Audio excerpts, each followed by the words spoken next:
Friends ಎಲ್ಲರಿಗೂ ನಮಸ್ಕಾರಗಳು. ಸೈಗಾಯ್ತು ಬಸಾಕಿಗೆ ನಿಮ್ಮೆಲ್ಲರಿಗೂ ಸ್ವಾಗತ.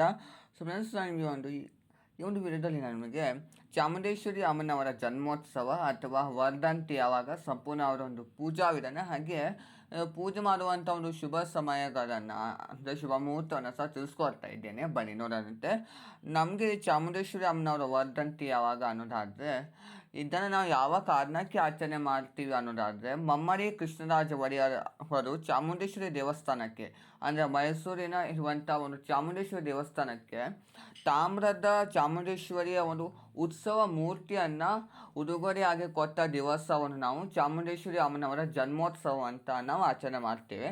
ಇದು ನಾವು ಆಷಾಢ ಮಾಸದ ಕೃಷ್ಣ ಪಕ್ಷದ ಸಪ್ತಮಿ ತಿಥಿಯಲ್ಲಿ ನಾವು ರೇವತಿ ನಕ್ಷತ್ರವಿರಬೇಕು, ಆ ಸಮಯದಲ್ಲಿ ಮಾತ್ರ ನಾವು ಇದನ್ನು ಆಚರಣೆ ಮಾಡಬೇಕಾಗಿರುವಂಥದ್ದು. ಸೊ ನಮಗೆ ಈ ಸಲ ಇದು ಜುಲೈ 17ನೇ ತಾರೀಕು ಗುರುವಾರ ಬಂದಿದೆ. ಸೊ ನಾವು ಗುರುವಾರ ಈ ಅಮ್ಮನವರ ವರ್ಧಂತಿಯನ್ನು ಆಚರಣೆ ಮಾಡ್ತೇವೆ, ಅಂದರೆ ಜನ್ಮೋತ್ಸವವನ್ನು ಆಚರಣೆ ಮಾಡ್ತೇವೆ. ಮೊದಲು ನನಗೆ ಒಂದು ಪೂಜಾ ವಿಧಾನ ತಿಳಿಸ್ಕೊಟ್ಬಿಡ್ತೀನಿ. ಆನಂತರದಲ್ಲಿ ನಾನು ನಿಮಗೆ ಒಂದು ಪೂಜೆ ಮಾಡುವಂಥ ಒಂದು ಶುಭ ಸಮಯಗಳನ್ನು ತಿಳಿಸ್ಕೊಡ್ತೀನಿ. ಇದನ್ನು ಬೆಳಗ್ಗೆನೇ ಎದ್ದು ಮನೆಯೆಲ್ಲ ಶುದ್ಧಿ ಮಾಡಿ ನೀವು ಕೂಡ ಸ್ನಾನ ಮಾಡ್ಕೊಂಡು ಹೊಸಲು ಪೂಜೆ ತುಳಸಿ ಪೂಜೆ ನಿಮ್ಮ ಮನೆಯವರ ಪೂಜೆಯನ್ನು ಸಹ ನೀವು ಮುಗಿಸ್ಕೊಂಡು ನಂತರದಲ್ಲಿ ಚಾಮುಂಡೇಶ್ವರಿ ಅಮ್ಮನವರ ಒಂದು ಪೂಜೆಯನ್ನು ನೀವು ಮಾಡಬೇಕಾಗಿರುವಂಥದ್ದು. ಒಂದು ಪೀಠದ ಮೇಲೆ ನಾವು ಹಳದಿ ವಸ್ತ್ರವನ್ನು ಹಾಕಿಕೊಂಡು ಇಲ್ಲವೇ ಕೆಂಪು ವಸ್ತ್ರವನ್ನು ಸಹ ಹಾಕ್ಕೋಬಹುದು. ನಿಮ್ಮ ಮನೆಯವರ ಫೋಟೋವನ್ನು ಇಡಿ, ಇಲ್ಲವೇ ಚಾಮುಂಡೇಶ್ವರಿ ಅಮ್ಮನವ್ರ ಫೋಟೋ ಇದ್ದರೆ ಅದನ್ನೇ ಇಟ್ಟು ನೀವು ಪೂಜೆ ಮಾಡ್ಕೋಬಹುದು. ಅದು ಇಲ್ಲದೆ ಹೋದಲ್ಲಿ ನೀವು ನಿಮ್ಮ ಮನೆ ದೇವರ ಅಥವಾ ಕುಲದೇವರ ಒಂದು ಅಮ್ಮನವರ ಫೋಟೋವನ್ನು ಇಟ್ಟು ನೀವು ಪೂಜೆ ಮಾಡ್ಕೋಬಹುದು. ಇದರಲ್ಲಿ ಗೆಜ್ಜೆ ವಸ್ತ್ರವನ್ನು ಹಾಕಿ ಹೂಗಳಿಂದ ಅಲಂಕಾರ ಮಾಡ್ಕೊ ನೋಡ್ತಾ ಇರ್ಬೋದು. ಕೆಲ ಭಾಗದಲ್ಲಿ ಮತ್ತೊಂದು ಪುಟ್ಟದಾಗಿರುವಂಥ ಒಂದು ಮನೆಯನ್ನು ಇಟ್ಟಿದ್ದೇನೆ. ಅದ್ರ ಮೇಲೆ ಒಂದು ತಾಮ್ರದ ಪ್ಲೇಟ್ ಮೇಲೆ 3 ಹಿಡಿ ಅಕ್ಕಿಯನ್ನು ಹಾಕಿಕೊಂಡು ಅದ್ರ ಮೇಲೆ ಕೈಯಿಂದಲೇ ಅಷ್ಟರ ಪದ್ಮವನ್ನು ಬರೆದು ಅದ್ರ ಮೇಲೆ ಒಂದು ಮನೆಯನ್ನು ಇಟ್ಟು ನಾನು ಸ್ವಲ್ಪ ಎತ್ತರವಾಗಿ ಕಾಣಲಿ ಅಂತ ಇಟ್ಟಿದ್ದೆ. ನೀವು ಸಹ ಅದೇ ರೀತಿಯೇ ಇಡಬೇಕಂತೇನಿಲ್ಲ. ಡೈರೆಕ್ಟಾಗಿ ನಾನು ಆ ಮನೆ ಮೇಲೆ ಮತ್ತೊಂದು ಸಲ ರಂಗೋಲಿನ ಹಾಕಿಕೊಂಡಿದ್ದೇನೆ. ಅಮ್ಮನವರ ಒಂದು ಮಂಡಲವನ್ನು ಬರೆದಿದ್ದೇನೆ. ಅದ್ರ ಮೇಲೆ 2 ವಿಳೆದೆಲೆ ಮೇಲೆ 5 ಕರಿಬೇವು ಹಾಗೆ ಶ್ರೀಗಂಧ ಅರಿಶಿನ ಕುಂಕುಮ ಹಚ್ಚಿ ಅಕ್ಷತೆಯನ್ನು ಹಾಕಿ ಚಾಮುಂಡೇಶ್ವರಿ ಅಮ್ಮನವರ ನೀವು ವಿಗ್ರಹವನ್ನು ನಿಮ್ಮ ಮನೆಯಲ್ಲಿ ಬೆಳ್ಳಿ ಅಥವಾ ಪಂಚಲೋಹದ ಒಂದು ವಿಗ್ರಹ ಇದ್ದರೆ ಅದನ್ನು ನೀವು ಮೊದಲು ಪಂಚಾಮೃತ ಅಭಿಷೇಕ ನೀವು ರೀತಿಯ ಒಂದು ಅಭಿಷೇಕವನ್ನು ಸಹ ಮಾಡಿಕೊಂಡು ನಂತರದಲ್ಲಿ ಅಮ್ಮನವರನ್ನು ಪ್ರತಿಷ್ಠಾಪನೆ ಮಾಡ್ಕೋಬಹುದು.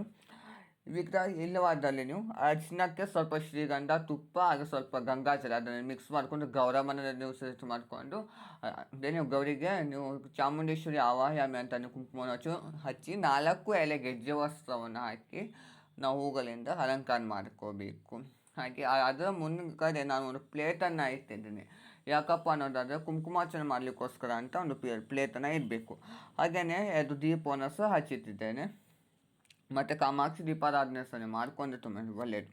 ಪ್ರಸಾದಕ್ಕೆ ಅನ್ನೋದಾದರೆ ನೀವು ನೋಡ್ತಾ ಇರ್ಬೋದು, ಸಿಹಿ ಸಜ್ಜಿಗೆಯನ್ನು ಮಾಡಿದ್ದೇನೆ.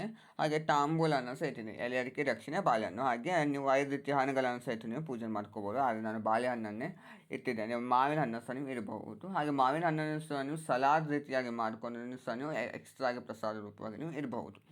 ಹಾಗೆ ದೀಪಾರಾಧನೆ ಅಂತ ಒಂದು ವಿಷಯಕ್ಕೆ ಬಂದರೆ, ನಾನು 2 ತುಪ್ಪದ ದೀಪವನ್ನು ಹಚ್ಚಿಟ್ಟು ನಾನು ಪೂಜೆ ಮಾಡ್ತಾ ಇದ್ದೇನೆ. ಪ್ಲೇಟ್ ಮೇಲೆ ಅಕ್ಕಿಯನ್ನು ಹಾಕ್ಕೊಂಡು 4 ವಿಳೆದೆಲೆ ಇಟ್ಟು, ಅಂದರೆ 2 ದೀಪಕ್ಕೆ 2 ವಿಳೆದೆಲೆ ಅಂತ ನೀವು ಇಡಬೇಕು. 5 ಕರಿಬೇವು ಹಾಗೆ ಶ್ರೀಗಂಧ ಅರಿಶಿನ ಕುಂಕುಮ ಹಚ್ಚಿ ಅಕ್ಷತೆಯನ್ನು ಹಾಕಿ 2 ತುಪ್ಪದ ದೀಪವನ್ನು ಹಚ್ಕೊಂಡು ನಾನು ಪೂಜೆ ಮಾಡ್ತಾ ಇದ್ದೇನೆ. ಇದರ ಬದಲಿಗೆ ನೀವು ಅಕ್ಕಿ ಹಿಟ್ಟಿನ ದೀಪಾರಾಧನೆ ಸಹ ಮಾಡ್ಕೋಬಹುದು, ಬೆಲ್ಲದ ದೀಪಾರಾಧನೆ ಸಹ ಮಾಡ್ಕೋಬಹುದು. ಹಾಗೆಯೇ ಈಗಾಗಲೇ ನನಗೊಂದು ತಿಳಿಸ್ಕೊಟ್ಟಿರುವ ಹಾಗೆ ಆಷಾಢ ಮಾಸದಲ್ಲಿ ಅಮ್ಮನವರಿಗೆ ಮಾಡುವಂಥ ಒಂದು ನೀವು ಬೇವಿನ ಸೊಪ್ಪಿನ ಮೇಲೆ ಬೆಲ್ಲದ ದೀಪಾರಾಧನೆ, ಅಕ್ಕಿನ ದೀಪಾರಾಧನೆ ಆ ರೀತಿ ನೀವು ಮಾಡ್ಕೋಬಹುದು ಸರಳವಾಗಿಯೇ. ಹಾಗೆಯೇ ಇಷ್ಟೆಲ್ಲ ನೀವು ಸೇರಿಟನ್ನು ಮಾಡಿಕೊಂಡು ಒಂದು ಕಾಯನ್ನು ನೀವು ಸಂಕಲ್ಪ ಮಾಡ್ಕೋಬೇಕು. ಕಾಯನ್ನು ನೀವು ಸಂಕಲ್ಪ ಮಾಡಿಕೊಂಡು ಅಮ್ಮನವರ ಹತ್ರ ಸಂಕಲ್ಪ ಮಾಡ್ಕೋಬೇಕು. ಹಾಗೆ ಒಂದು ಸರ ಇದ್ದರೆ ಚಾಮುಂಡೇಶ್ವರಿ ಅಮ್ಮನವರ ಒಂದು ವಿಗ್ರಹಕ್ಕೆ ಒಂದು ಸರವನ್ನು ಹಾಕಿ ಸಹ ನೀವು ಪೂಜೆ ಮಾಡ್ಕೊಳ್ಳಿ. ಪ್ರತಿನಿತ್ಯ ಹಚ್ಚುವಂಥ 2 ದೀಪವನ್ನು ಹಚ್ಚಿರಿ. ಹಾಗೆ ಕಾಮಾಕ್ಷಿ ದೀಪಾರಾಧನೆ ಸಹ ಮಾಡಿಕೊಂಡು ಹಾಗೆ ಬೆಲ್ಲದ ದೀಪಾರಾಧನೆ ಸಹ ಮಾಡಿಕೊಂಡು ಊದಿನ ಕಡ್ಡಿಯನ್ನು ಬೆಳ್ಕೊಂಡು ಸಾಂಬ್ರಾಣಿ ಧೂಪವನ್ನು ಹಾಕಿ ಅದು ತುಂಬಾ ಒಳ್ಳೆಯದು. ನಂತರದಲ್ಲಿ ಚಾಮುಂಡೇಶ್ವರಿ ಅಮ್ಮನವರ ಒಂದು ಅಷ್ಟೋತ್ಸವವನ್ನು ಹೇಳ್ಕೋಬೇಕು. ಅಷ್ಟೋತ್ಸವವನ್ನು ಹೇಳ್ಕೊಂಡು ಕುಂಕುಮಾರ್ಚನೆ ಮಾಡ್ಕೋಬೇಕು. ಈ ಥರ ನೀವು ಕುಂಕುಮಾರ್ಚನೆ ಮಾಡಿಕೊಂಡು ತುಂಬ ಒಳ್ಳೆಯದು. ಸ್ವಲ್ಪ ಮಟ್ಟಿಗೆ ಮಾಡಿ, ತುಂಬ ಮಟ್ಟಿಗೆ ಮಾಡಿ ಹೋಗಬೇಡಿ. ಯಾಕೆಂದರೆ ನಮಗೆ ಇದು ಶ್ರಾವಣ ಮಾಸ ಸಹ ಬರ್ತಾರೆ, ತುಂಬ ನಾವು ಕುಂಕುಮಾರ್ಚನೆ ಮಾಡ್ತಾ ಇರ್ತೇವೆ. ಸೊ ನೀವು ಇಲ್ಲಿ ಹಾಕೋದ್ಕಿಂತ ಸ್ವಲ್ಪ ಮಟ್ಟಿಗೆ ನಾವು ಮಾಡಿಕೊಂಡು ಹಣೆಗೆ ಹಚ್ಕೊಳ್ತಾ ಇರೋದ್ರಿಂದ ಒಂದು ದಿನಕ್ಕೆ ಸಹ ನಮ್ಮ ಒಂದು ಕಷ್ಟಗಳು ಸಹ ನಮಗೆ ಪರಿಹಾರವಾಗ್ತದೆ. ಸೊ ಆ ಥರ ಕುಂಕುಮಾರ್ಚನೆ ಮಾಡಿಕೊಂಡು ಕಾಯಿನವರಿರು ಮಂಗಳಾರತಿ ಮಾಡ್ಕೊಳ್ಳಿ. ಮಂಗಳಾರತಿಗೆ ನಾನು ನಿಮಗೆ ಪಂಚಾರತಿ ಮಾಡಿಕೊಂಡೆ ನಮಗೆ ತಿಳಿಸ್ಕೊಡ್ತಾ ಇದ್ದೇನೆ. ಪಂಚಾರತಿಯನ್ನು ಮಾಡ್ಕೊಂಡಿದ ನಂತರ ನೀವು ಕರ್ಪೂರ ಆರತಿ ಮಾಡ್ಕೊಳ್ಳಿ. ಈ ಥರ ನೀವು ಸರಳವಾಗಿ ಅಮ್ಮನವರ ಒಂದು ವರ್ಧಂತಿ ಆಗಿರೋದ್ರಿಂದ ಪಂಚಾರತಿ ಮಾಡಿಕೊಂಡು ನೀವು ಸರಳವಾಗಿ ಪೂಜೆ ಮಾಡ್ಕೋಬಹುದು. ಅಮ್ಮನವರ ಒಂದು ಆರತಿಯನ್ನು ಹಾಡನ್ನು ಹೇಳ್ಕೊಳ್ತಾ ನೀವು ಅಮ್ಮನವರಿಗೆ ಆರತಿಯನ್ನು ಮಾಡಿ. ಈ ಥರ ನೀವು ಚಾಮುಂಡೇಶ್ವರಿ ಅಮ್ಮನವರ ಒಂದು ವರ್ಧಂತಿ ಅಂತ ಜನ್ಮೋತ್ಸವದ ದಿವಸ ಈ ರೀತಿ ಪೂಜೆ ಮಾಡಿಕೊಳ್ಳುವಂಥದ್ದು. ಹಾಗೆಯೇ ಪೂಜೆ ಮಾಡುವಂಥ ಒಂದು ಶುಭ ಸಮಯ ಅನ್ನೋದು ಅದನ್ನು ನಾವು ಬ್ರಾಹ್ಮಿ ಮುಹೂರ್ತದಲ್ಲಿ ಮಾಡ್ಕೊಂಡ್ರೆ ತುಂಬ ಒಳ್ಳೆಯದು. ಬ್ರಾಹ್ಮಿ ಮುಹೂರ್ತ ನಮಗೆ ಗುರುವಾರ ಬೆಳಿಗ್ಗೆ ಅಂದರೆ 4:15 5 ಗಂಟೆವರೆಗೂ ಇರ್ತದೆ. ಆ ಸಮಯದಲ್ಲಿ ನೀವು ಪೂಜೆ ಮಾಡ್ಕೋಬಹುದು. ಅದನ್ನು ಹೊರತುಪಡಿಸಿ ನಮಗೆ ಅದು ಆಗಿಲ್ಲ ಅನ್ನೋದಾದರೆ ಪ್ರಾತಃ ಸಂಧ್ಯಾ ಮುಹೂರ್ತ ಅದು ನಮಗೆ 6:31 8 ಗಂಟೆವರೆಗೂ ಇರ್ತದೆ. ಆ ಸಮಯದಲ್ಲಿ ಸಹ ನೀವು ಪೂಜೆ ಮಾಡ್ಕೋಬಹುದು. ಅದು ಸಹ ನಿಮಗೆ ಆಗಿಲ್ಲಪ್ಪ ಅನ್ನೋದಾದರೆ ಅಭಿಜಿತ್ ಮುಹೂರ್ತದಲ್ಲಿ ಸಹ ನೀವು ಮಾಡ್ಕೋಬಹುದು. ಬೆಳಿಗ್ಗೆ 11:55 ಮಧ್ಯಾಹ್ನ 12:45 ಇರ್ತದೆ. ಆ ಸಮಯದಲ್ಲಿ ಸಹ ಮಾಡ್ಕೋಬಹುದು. ಆದಷ್ಟು ಪ್ರಯತ್ನ ಪಡಿ ಬೆಳಿಗ್ಗೆನೇ ಮಾಡ್ಕೊಳ್ಳುವಂಥದ್ದು. ಇಲ್ಲವಾದಲ್ಲಿ ಅಭಿಜಿತ್ ಮುಹೂರ್ತದಲ್ಲಿ ಸಹ ನೀವು ಮಾಡ್ಕೋಬಹುದು. ಗುರುವಾರ ನಮಗೆ 1 ಗಂಟೆಯಿಂದ ನಮಗೆ ರಾಹುಕಾಲವಿರ್ತದೆ 1 ಗಂಟೆಯಿಂದ 3 ಗಂಟೆವರೆಗೆ. ಸೊ ಆ ಸಮಯವನ್ನು ತಪ್ಪಿಸಿ ನೀವು ಪೂಜೆಯನ್ನು ಮಾಡಿಕೊಳ್ಳುವುದು ತುಂಬ ಒಳ್ಳೆಯದು. ನೋಡಿದ್ರೆ ಫ್ರೆಂಡ್ಸ್, ಇವತ್ತಿನ ವಿಡಿಯೋದಲ್ಲಿ ನಾನು ನಿಮಗೆ ಚಾಮುಂಡೇಶ್ವರಿ ಅಮ್ಮನವರ ಒಂದು ಜನ್ಮೋತ್ಸವ ಅಥವಾ ವರ್ಧಂತಿಯನ್ನು ಯಾವ ರೀತಿ ಪೂಜೆ ಮಾಡ್ಕೊಳ್ಳೋದು ಅಂತ ತಿಳಿಸ್ಕೊಟ್ಟಿದ್ದೇನೆ. ಎಲ್ಲರಿಗೆ ಇಷ್ಟವಾಗಿದೆ ನಾನು ಭಾವಿಸಿದ್ರೆ ಇಷ್ಟವಾಗಿ ಲೈಕ್ ಮಾಡಿ, ಶೇರ್ ಮಾಡಿ, ಕಮೆಂಟ್ ಮಾಡಿ, ಹಾಗೆ ಸಬ್ಸ್ಕ್ರೈಬ್ ಮಾಡ್ಕೊಳ್ಳಿ. ಹಾಗೆ ನೀವು ಅವತ್ತಿನ ದಿವಸ ಶ್ರೀ ದುರ್ಗಾ ಕವಚ, ದುರ್ಗಾ ಸಪ್ತಶತಿಯನ್ನು ನೀವು ಓದ್ಕೊಳ್ಳೋದನ್ನು ಮಾತ್ರ ಮರಿಬೇಡಿ. ಅದು ತುಂಬ ನಮಗೆ ಒಳ್ಳೆಯದಾಗಿರುವಂಥದ್ದು. ಸೊ ಅದನ್ನು ನೀವು ಓದ್ಕೊಳ್ಳಿ. ಹಾಗೆ ಚಾಮುಂಡೇಶ್ವರಿ ಅಮ್ಮನವರ ಒಂದು ಗಾಯತ್ರಿ ಮಂತ್ರವನ್ನು ಸಹ ನೀವು ಹೇಳ್ಕೊಳ್ಳಿ. Thank you.